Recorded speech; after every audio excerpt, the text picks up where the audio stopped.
Está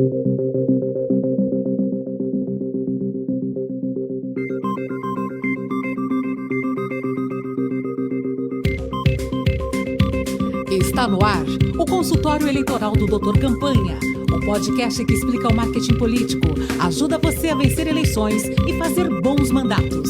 Com Justino Pereira, Cleiton Bozon e José Carlos Menezes.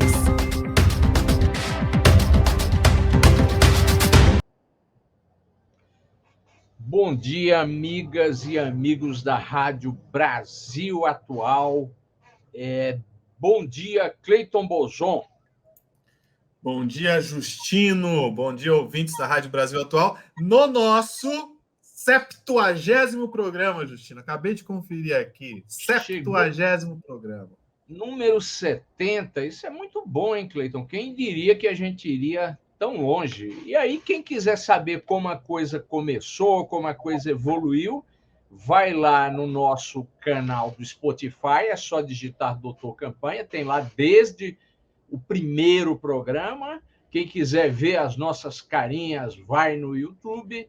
E se você vai disputar eleições ou participar de campanhas esse ano, eu tenho certeza que você tem a ganhar assistindo os nossos programas passados, porque a gente trata dos principais temas do marketing político, da comunicação e da política que vão afetar as eleições deste ano.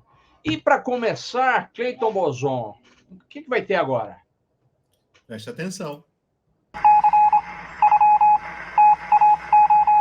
Preste atenção. Bom, e, Cleiton, alertando que o nosso querido José Carlos Menezes não está conosco neste programa, Cleiton, em que os nossos ouvintes devem prestar atenção neste momento? Olha, acho que algo que tem que prestar bastante atenção é a compra do Twitter pelo Elon Musk. Muito frisson. O Elon Musk diz que vai liberar total, vai liberar geral o Twitter, porque ele defende a liberdade de expressão. Então, a extrema-direita está muito alvoroçada, porque muitos grandes líderes da extrema-direita foram banidos do Twitter. E eles estão muito alvoroçados porque acreditam que vão poder voltar para uma das maiores plataformas de mídia social do mundo. E, por exemplo, o Trump, né? Acho que foi banido. O Trump foi banido, mas foi banido vários outras grandes lideranças. E aquelas que não foram banidas, por exemplo, o Bolsonaro aqui no Brasil, muitos conteúdos deles são deletados, né? Automaticamente deletados por conta da política do Twitter de não permitir fake news, por exemplo, de tentar combater a fake news, coisa que o Elon Musk, aparentemente, Elon Musk que foi apoiador, né? É apoiador do Trump, é um trumpista. Não sabia. É um trumpista. Então, coisa que o Elon Musk disse que não vai deixar acontecer. Com isso, acontecem coisas interessantes. Por exemplo, recaiu o número de seguidores de políticos de esquerda no Twitter, porque as pessoas estão revoltadas com o Twitter. Então, o que elas fazem? Elas saíram, não é que elas deixaram de seguir o Obama, ou deixaram de seguir até mesmo figuras da esquerda no Brasil. Não é que deixaram de seguir, elas saíram do Twitter em protesto e, por isso, o número de seguidores dessas lideranças, dessas celebridades de esquerda ou ligadas à esquerda diminuiu. Ô, Cleiton, quem não concorda com essa nova linha, digamos assim, mais à direita, conservadora, que o Twitter aparentemente vai adotar, que outras plataformas do tipo as pessoas podem adotar? Existe coisa equivalente, não? Não existe nada parecido com o Twitter, né? O Twitter ele é bastante único nesse sentido. Quem entra no Twitter pela primeira vez até acha estranho, parece um caos, né? Porque são informações que vão se sobrepondo e tal, de uma forma muito ágil, muito veloz. E o Twitter ele tem um caráter também de formador de opinião. Então você tem muitas lideranças ali no Twitter, muitas figuras importantes, né? Se tem um debate, se faz muitos debates amplos ali no Twitter, e não tem nenhuma plataforma que seja parecida com o Twitter hoje no mercado. Aliás, Cleiton, nos Estados Unidos, o Twitter tornou-se algo mais popular, né? Parecido com o Facebook aqui no Brasil. No Brasil, o Twitter não fez tanto sucesso, e ele é mais adotado, a impressão que eu tenho, por um público, como você disse, formador de opinião, um público mais de políticos, de jornalistas. É isso mesmo, não? Justamente isso. O Twitter ele faz amplo. No Brasil, ele é um espaço para os amplos debates, né? Aquele debate pequeno. E o Twitter também não é um lugar, vamos combinar, não é um lugar onde está o cachorrinho, onde está o bebezinho, onde está o velhinho bonitinho, engraçadinho. Se você entrar no Twitter, você não vai ver esse tipo de coisa que é tão adorado pelas pessoas que frequentam as plataformas digitais como o TikTok ou como o Facebook. O Twitter é diferente, ele é um espaço de debate mais, digamos, mais adulto, digamos assim. Bem, então preste atenção, porque com certeza isso terá um impacto nas eleições brasileiras, nesse novo papel que o Twitter tende a adotar. É isso aí. Ô, Cleiton, e aí avisando os nossos queridos e queridas ouvintes que o programa de hoje e o da semana que vem, ele é um programa diferente, especial, porque a gente resolveu, agora que nós estamos há 5 meses das eleições, fazer uma discussão mais aprofundada sobre um tema que é muito importante e controverso em todas as campanhas, que é as pesquisas de opinião. É isso aí, né, Cleiton? É isso aí. O tema dessa semana e o tema da próxima semana vai ser pesquisa, e a gente trouxe um convidado especial que vai estar presente nesses 2 programas, que é o Marcos Soares, da ABC Dados, uma das mais importantes instituições de pesquisa da região metropolitana de São Paulo. Então, vamos para a primeira parte dessa série falando sobre pesquisa, Justino? Que é o tema da semana. Vamos lá. Isso.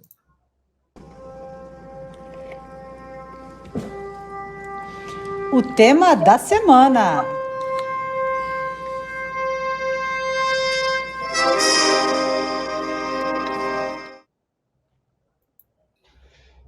Bem, ouvintes e Cleiton Boson, o tema da semana é pesquisas eleitorais. Afinal, funciona, não funciona? Tem gato escondido nesse negócio? Como é que está essa questão das pesquisas? O que esperar delas e o que não esperar? E o nosso convidado, Cleiton e ouvintes, é o principal especialista, um dos principais especialistas em pesquisas do estado de São Paulo, o principal especialista da região do ABC, que é o Marcos Soares, do ABC Dados. Seja bem-vindo, Marcos Soares, conhecido como Marcão entre os amigos. O Marcos trabalha nessa área há muito tempo. O ABC Dados é um instituto muito sólido, uma empresa muito importante, que infelizmente perdeu um dos seus fundadores, o Maurício Mindres, um grande sujeito, um dos principais quadros administrativos do ABC paulista. Mas vamos adiante. Marcão, seja bem-vindo. Olá, obrigado, Justino. Olá, Cleiton. Marcão, e eu vou começar com uma coisa que você já deve ter ouvido de um monte de gente, e daí você puxa o resto. Marcão, eu nunca fui entrevistado por ninguém de empresa de pesquisa. Como é que esse negócio funciona? Vamos lá. Eu costumo usar uma analogia para explicar para as pessoas de uma maneira bastante simples e mais didática possível qual é a lógica desse negócio, né, de pesquisa de opinião. Quando a gente prepara um café, a gente vai preparar uma garrafa cheia de café, depois de pronto, para eu saber se o café ficou bom, se ele está, assim, quem toma café com açúcar, eu quero saber se o café está adoçado, eu vou tomar um golinho. Eu não preciso tomar a garrafa toda de café. Eu preciso de uma pequena amostra daquele café para saber se ele ficou bom ou não. Então, quando a gente fala de pesquisa de opinião quantitativa, nós estamos falando disso, para eu ter uma ideia clara do que um determinado universo está pensando sobre um assunto, eu preciso extrair uma amostra daquele universo. E essa amostra ela precisa ser representativa daquele universo. Então, falando objetivamente sobre pesquisa eleitoral, que é o que a gente vai tratar aqui, as amostras, as pesquisas que a gente está acostumado a ver, essas que são divulgadas, elas são feitas a partir de amostras representativas do universo de eleitores do país, do estado ou de uma cidade. amostra representativa significa o seguinte, por exemplo, se o universo de eleitores, nós temos 52% de mulheres e 48% de homens, como é o caso do eleitorado brasileiro.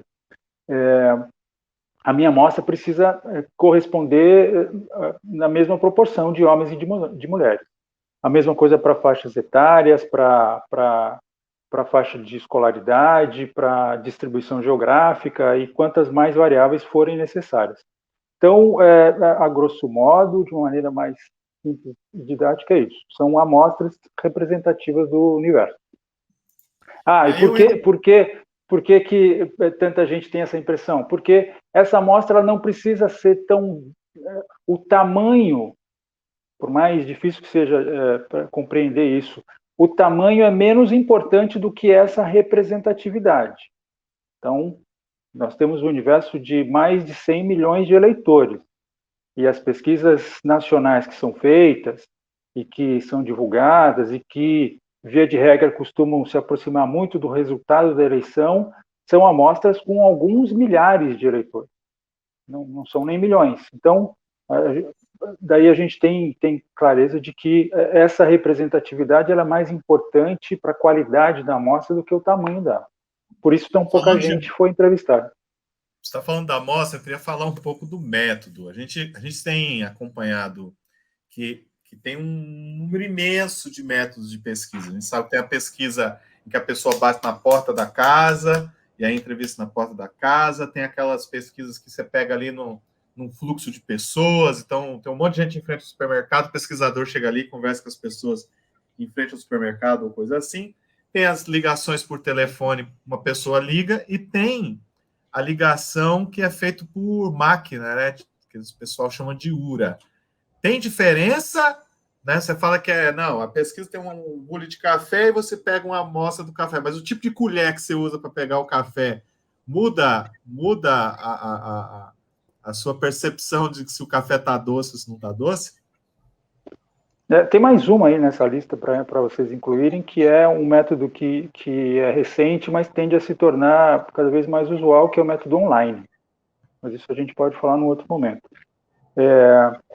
Olha, do ponto de vista técnico, todas essas abordagens elas são válidas. Com todas essas abordagens, você consegue extrair amostras representativas. A escolha pelo método é uma escolha que varia dependendo do orçamento que você tem, do tipo de pesquisa que você quer fazer, do momento, são escolhas, né? Mas todas elas são válidas, porque com todas essas abordagens você consegue extrair amostras representativas. Vou dar um exemplo rápido, a comparação entre as mais comuns. A abordagem presencial, por exemplo, aquela que o entrevistador vai lá na porta da casa da pessoa e faz a entrevista. Por que essa escolha? Na maioria dos casos, as pesquisas no Brasil são feitas dessa maneira. Historicamente, são feitas dessa maneira porque, até do ponto de vista histórico, até pouco tempo atrás, a maioria das pessoas não tinha telefone. Então, a maneira mais segura de você encontrar uma amostra representativa era você ir até as pessoas. Hoje, com o avanço do acesso à telefonia, praticamente todo mundo tem um número de telefone celular, então o método de pesquisa por telefone se tornou muito mais comum, mais recorrente, mas ainda se faz muita pesquisa presencial. A escolha pela presencial, por exemplo, no nosso caso, se dá quando a gente quer fazer questionários mais longos, com perguntas abertas, então é mais seguro, é mais consistente esse tipo de entrevista feita presencialmente do que por telefone. Telefone, a pessoa pode estar na rua e ela pode dizer, olha, não posso mais continuar, vou encerrar a entrevista. Mas tem uma coisa, Marcão, que eu queria, que para mim Antes de avançar, Cleito, explica para os nossos ouvintes aqui da Rádio Brasil Atual o que são perguntas abertas. Vamos lá. Perguntas abertas, perguntas fechadas. A gente está falando aqui daquelas pesquisas quantitativas, né? Aquelas cuja a gente seleciona uma amostra representativa do universo. Essa então, que elas sai são feitas... no jornal, né, Marcão? Que sai no jornal. Essa que sai no jornal. A pesquisa eleitoral que sai no jornal. Muito bem. Elas são feitas a partir de um questionário. Então, o entrevistador vai a campo ou faz as ligações e ele aplica um questionário, que é uma sequência de perguntas. Essas perguntas podem ser abertas ou fechadas. A pergunta fechada é aquela pergunta que tem a opção de resposta. Se a eleição fosse hoje e os candidatos fossem esses, eu apresento lá um disco com o nome dos candidatos, em qual deles você votaria? Então, uma pergunta fechada. A pergunta aberta é, por exemplo, por que você votaria nesse candidato? E deixa o entrevistado responder a pergunta. E aí o entrevistador ele anota a resposta. Então, essa é uma pergunta aberta. Para esse tipo de pergunta, a gente prefere fazer presencialmente porque o entrevistador, que é um profissional, ele é treinado para isso, ele pode explorar aquela resposta. O entrevistador pode dizer, eu votaria nesse cara porque sim, porque eu quero. O entrevistador vai devolver, vai dizer, tá bom, mas como assim? Fala um pouco mais sobre isso, né? Ele vai explorar.